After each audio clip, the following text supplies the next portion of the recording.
And then we have Monsieur Will Amatea, he has joined us. And do you, Sarah, want to take over the interview? So then I will comment as normal and interrupt you as my ways are. Of course. Welcome, Will. Thank you for joining us. Thank you, Sarah, and hello, Titta. Thank you. Perfect. Your sound is fantastic, so we're off to a good start. We've had a great morning so far here. We're live on Superyacht Radio, we're live on Zoom, and we've already mentioned you a couple of times, Will, so I hope your ears are burning too much. I was getting messages that it was being mentioned. So yeah. So for those thank you. I think yes, it was all complimentary. I promise. So for those of you that are recently joining us, Will is a bit of a trend setter in the industry. He was I believe the first ETO and had a very successful career on board, and then made his move on shore, and now is a successful businessman in a number of different avenues. One of the most well-known is bonds technology management, which many crew have found the support and services you provide to be absolutely essential to keep things running smoothly. So we're going to talk with Will today about his journey from on board to onshore.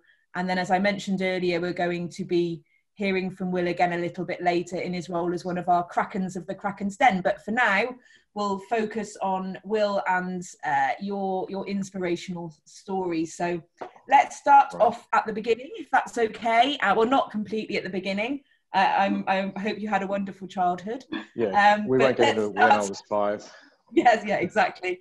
But yes, so where and when did you start your yachting career? Tell us a little bit about how you came to be part of this wonderful industry. I was working as an electronics engineer for Honeywell, teaching GMDSS, which was about to become, part of IMO regulations. So that was, I think, 1993. And I was meeting seafarers, as I was doing this course for Honeywell, and we were installing the equipment, etc. And I met seafarers, and I met a gentleman who was working as a deckhand on, it wasn't a Beela at the time, so I think Kingdom now, Richard Morris. And he sort of talked to me about the ETO possibility, and I hadn't come across, as a land lover, you just don't come across that sort of thing. He showed me pictures of yachting, showed me pictures of Antibes. A yacht to me was 20 meters, it was a big yacht. So he got my CV to Captain Richard Cookson, who was at the time building Motor Yacht Coral Island at Lursen in Bremen. And after some months and some telephone interviews, I was lucky enough to get this job, and I just at that time I felt just bored with, let's say, life, and that adventure. I hadn't traveled too much. I mean, I'd done my studies, and I was 27, I think 26, and just wanted any opportunity to leave Australia and explore the world. And yeah, it was a terrific start.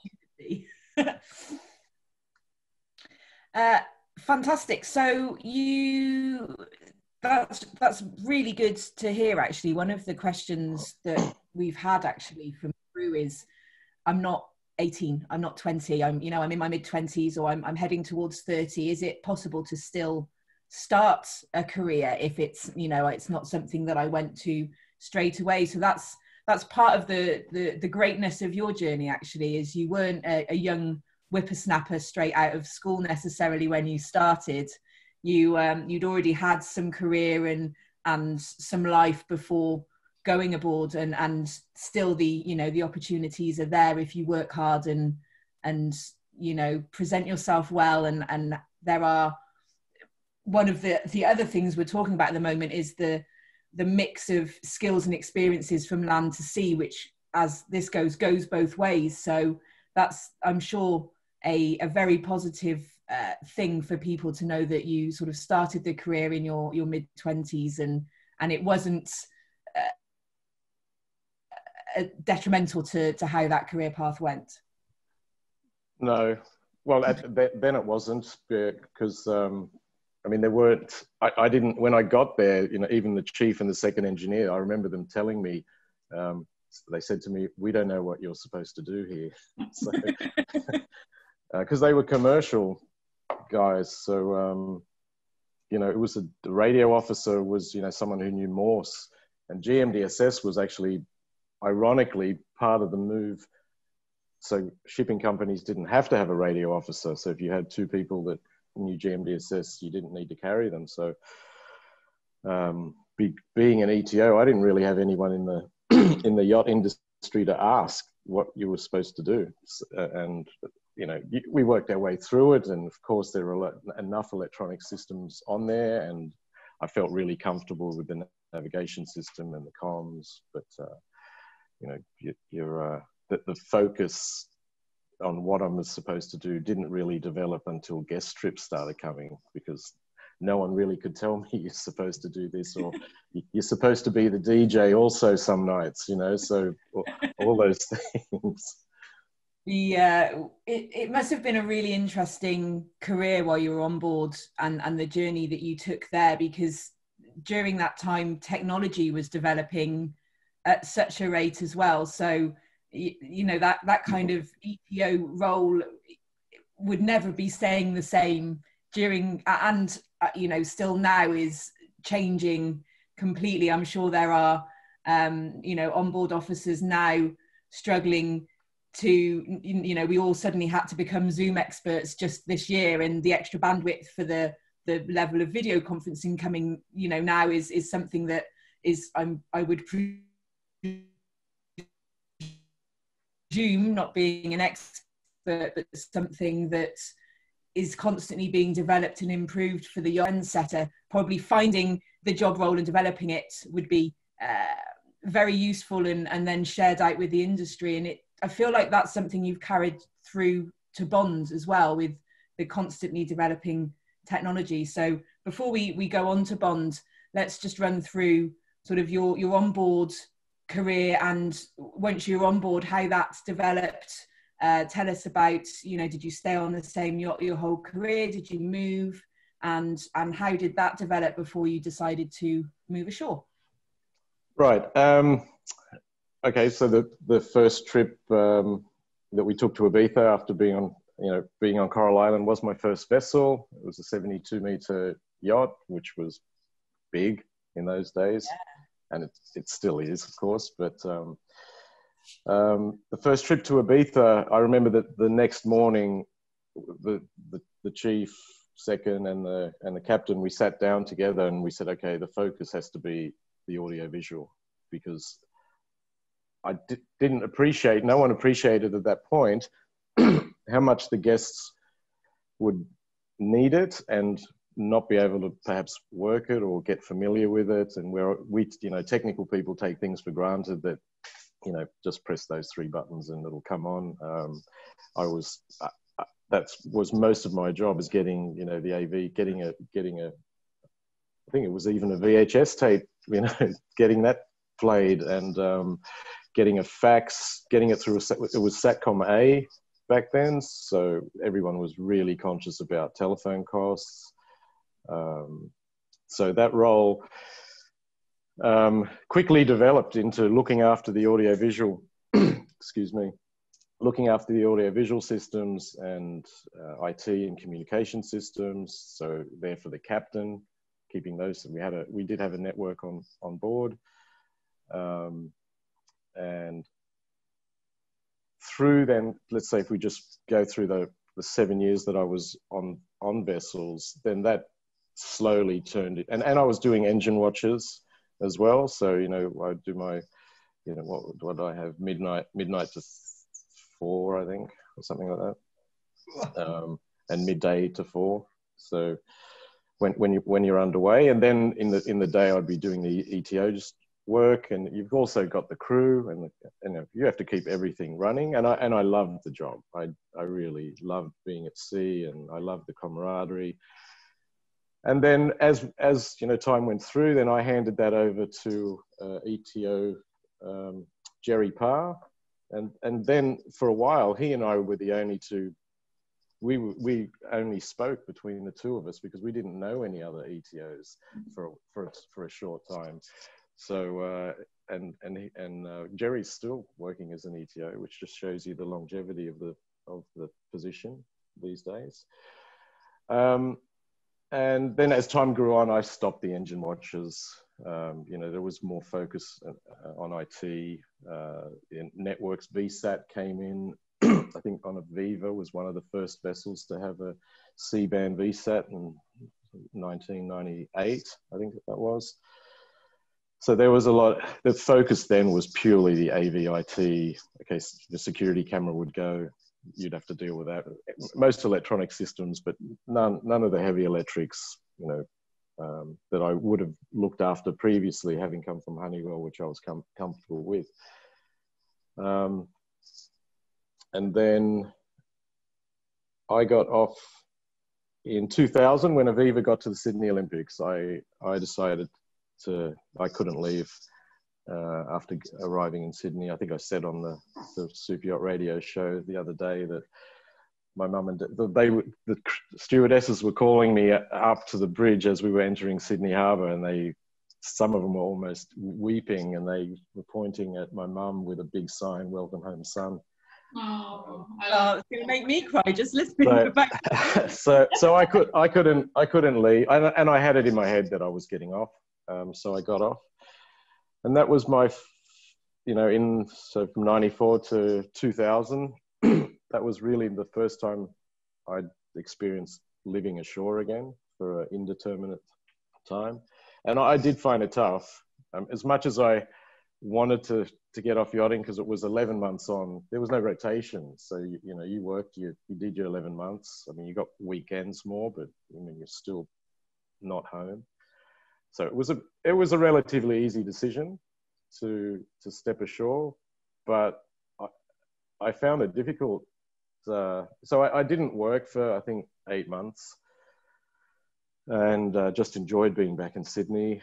And then just as I started looking for a shore-based job and starting to go to interviews, the captain of the new build project Ecstasy, he called me and said, I've got a new build, a 3-year process, and I would actually be part of the decision-making process, which made that much more interesting for me, rather than just getting to the vessel 6 months before, learning the systems and just operating them, which is a great job in itself. But, you know, if you're progressing, that's one of the natural next steps, I think.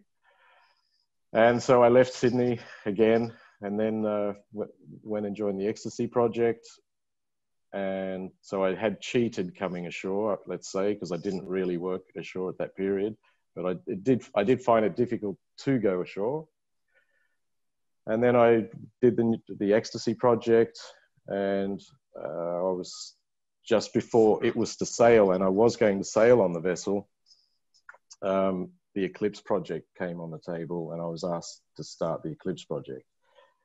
162 meter, what ETO is going to say no? So yeah, I don't think anybody could probably say no to something like that. And it was a great team. I really enjoyed that project, but during that project, I then started Bond. So yeah, it was rather a soft exit from yachting, but I think it was a long time coming, and I was looking for that. And I understand, you know, that if you're on a vessel wondering what to do to go ashore, it was daunting, you know, but I thought the Eclipse project's going to finish, and what do I do then? Go back to sea or look for another new build? And I thought I was lucky enough getting Ecstasy and Eclipse. It wasn't going to keep happening. So I was pretty conscious about wanting to make my own destiny, sort of. It's not dependent on whether someone wants to give me a job or not. And I mean, that is the normal case, but you know, in yachting, you're really out there, and I missed Australia always. So I always thought I'd go home. So that was a pretty conscious decision to start Bond, and be in control of, you know, my destiny, whether it go up or down. I love that, actually. With me starting my own business, I was almost presented with a soft start as well. I had been approached with, you know, somebody sort of saying, hey, you should do this, or could you do this for me? And it had been something I was thinking about in the background anyway, and that gave me the confidence to make the jump. And it fits really nicely, actually, with something that both Anna and Emma, who were on before you, were saying, that the network within the yachting community is very strong. And there's 2 points here. One is use that network, give back, like, you know, we're all hopefully doing here, and, you know, listen and respect and admire the people around that you work with.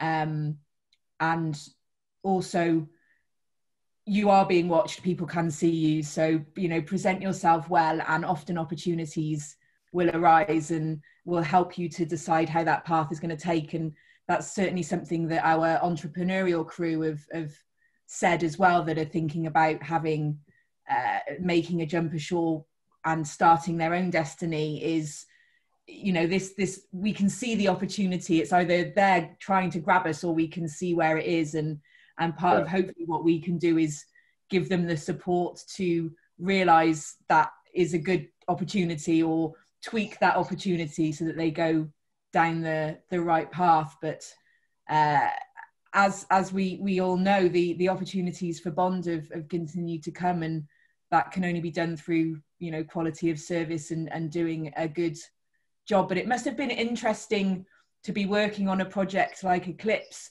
and starting a business. You know, that for me personally, and, you know, and I work within marketing, doing the marketing was almost the easy bit. The hard bit for me at the start was setting up a business, learning how to run a business successfully, and all the things that you don't even consider. So did you spend many sleepless nights while you were creating Bond? Was that I imagine that was quite an interesting challenge, carving out time to start Bond whilst you were working on such a big project.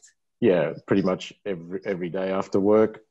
I was, you know, on one hand, I had, you know, the development of the name, the brand, you know, what it was going to be. I knew I didn't want to, I hired some marketing people because I kept coming up with acronyms that an engineer would come up with, you know, or try to be clever with some sort of acronym, and I didn't want it to be Wheels Electronics or something like this. So, so I had that on one side. I had people on helping with the business on the other, corporate structure, you know, tax structure, you know, that deep in on the business side. The business idea, I knew what I wanted to do. I thought I'd been in yachting long enough where I felt that consultancy, owner's representation for audiovisual systems, IT, comms, security, nav, had a place. And not because it was being done badly, sometimes it was, but sometimes it was just, they were just missing the target. Because as an ETO, I had seen over and over again that I'd come on board and the owner would quite often, and I would wonder, why isn't it exactly what the owner wants? He'd walk on board and say, well, why have I got this system? Because I prefer this one. This is what I have in my home. And that opportunity only presented itself because I was in yachting. And I think, you know, for yachties thinking about going ashore, you have right now, while you're in yachting, you have the best opportunity to see a niche, because otherwise, you know, I didn't want to come ashore and just be a competitor to anyone else. I wanted to actually try to think of a niche where we didn't have competition, and we didn't have competition for, you know, quite a few years. I think 5 years or so. There wasn't anyone doing it. But in the beginning, it was also a really hard sell. People go, why do I need it? You know, and only those captains who had experienced, and I'm sorry if you can hear drilling, because they were asked to stop, but It's good. I'm not sure if the listeners can, but I can't hear anything. Okay, so all right, good. I can. And we know who's drilling, so let them drill. Yeah. Yes.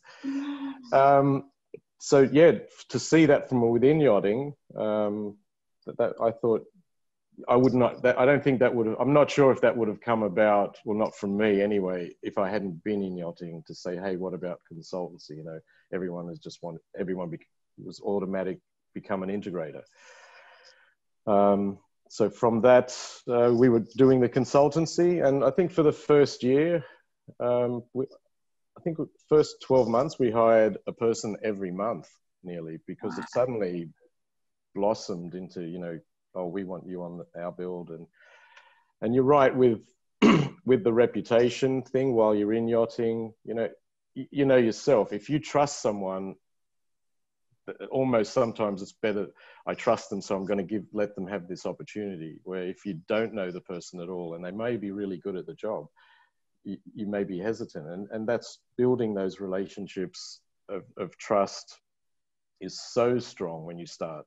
You feel it even more when you start a business, because I really get it that, you know, you don't know the person, how can you trust them? So you have to know them first. You can't build trust without familiarity and so on. So that's something I understood pretty quickly once I started doing business. It wasn't a case of build it and they will come. You have to go and market it and let people know.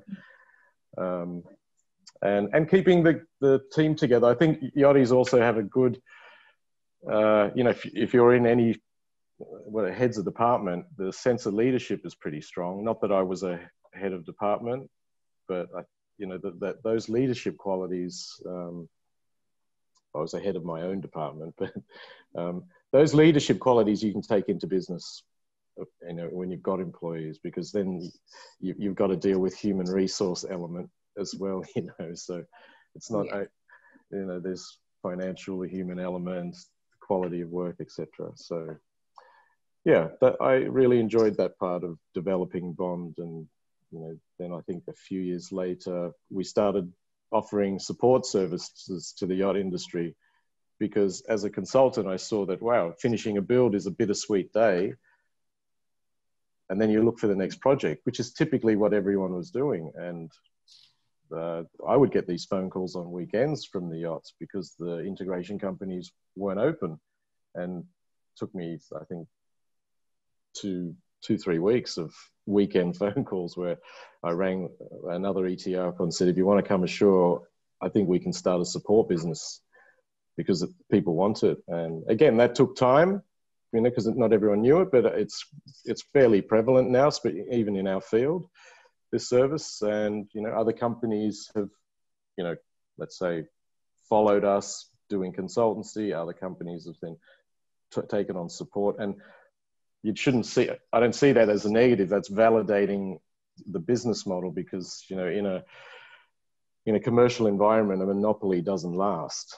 No. And not that we were aiming to be a monopoly, but I was for the first 5 years wondering, isn't anyone else going to start, or, you know, do they think it's a bad idea? So yeah, so I feel we've contributed to the yacht industry, I think, and in developing something else. And I'm still really pleased to be working in the yacht industry, because I love it. It's like nothing else. There's another saying: mimicry is the highest form of flattery. And I've said that quite a few times with people running businesses in the industry, because you especially if you've found a niche and you've developed your business and you've grown in an area where you've maybe not had competition straight away. And then, of course, there will be, even if it's not exactly the same, there will be somebody somewhere that will do something similar or very close to what you're doing. And I've spoken with many people, and they feel it's the end of their business. Oh no, you know, we've worked so hard, somebody's now coming in and taking our idea, or, you know, how dare they, you know, do the same thing that we're doing. But like you say, there is no monopoly. But often, and this is it's another marketing technique that is used by, you know, land businesses and retail especially, is actually having a hub of businesses that do similar thing. You promote each other. So like you said, even though you might not be super pleased that you have a company doing something the same as you, actually it's creating more awareness of the services that you provide.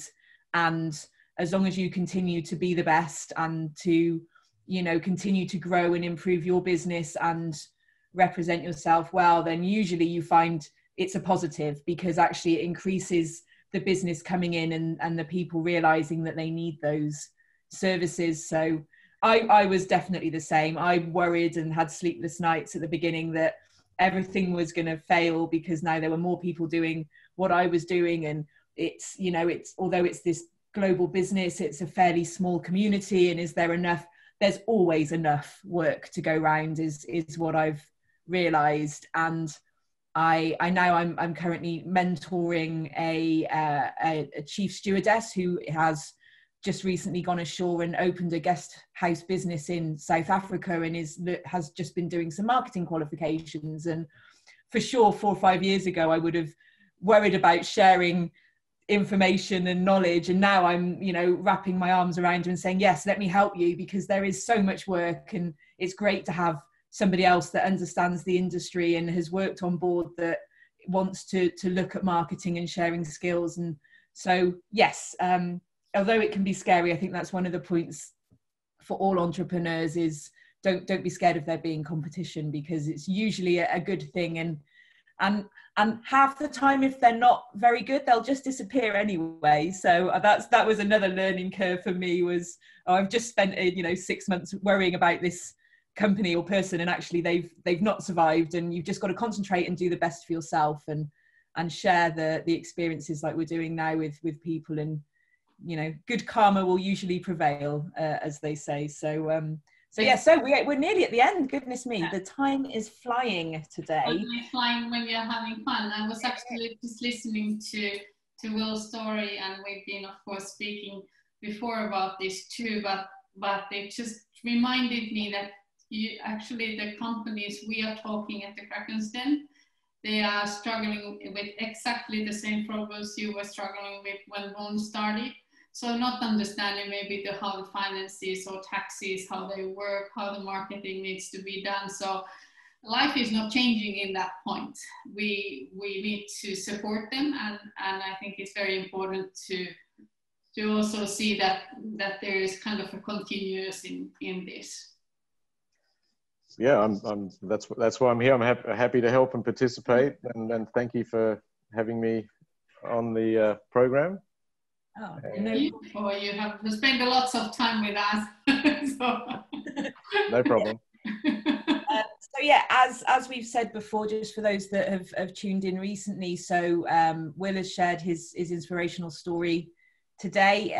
He's going to be back later on with the Krakens Den, which starts at 1:30 CET, and Will is available, and his support team are available on the online portal for Life After Yachting. So if you want to contact Will and his team after this, you can just go to lifeafteryachting.com, register to gain access to the portal, and then arrange a short video or audio meeting to discuss how we can all help each other, and hopefully great things will come of that. So thank you, Will, for your time. I know that you've probably got lots of important things to do now, so we'll let you go. And thanks once again for sharing all of your wisdom.